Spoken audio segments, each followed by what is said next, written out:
పాలు పొంగినప్పుడు అమ్మగారులు అరెరెరెరే అంటూ ఉంటారు. ఆ అరెరెరే అనే బదులు హరి హరి హరి అని కానీ మనం అంటూ ఉంటే తద్వారా 100 యజ్ఞాలు చేసినటువంటి ఫలం ఏదైతే ఉన్నదో కేవలం ఆ పాలు పొంగినప్పుడు మనం హరి హరి హరి అని అనగలిగితే ఆ పుణ్యఫలాన్నంతా కూడాను మనము పొందవచ్చు.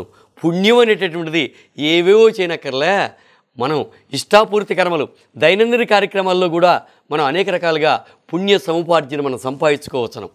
కాబట్టి అలాగని పాలు కావాలని పొంగబెట్టి హరిహరి అనకూడదు.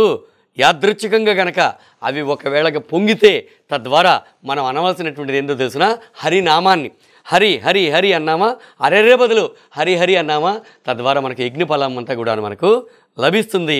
తద్వారా మనం భగవంతుని యొక్క అనుగ్రహాన్ని పొందుతాం. కనుక పాలు పొంగినప్పుడు మనం చెప్పవలసినటువంటిది హరి యొక్క మంత్రాన్ని, హరి నామాన్ని.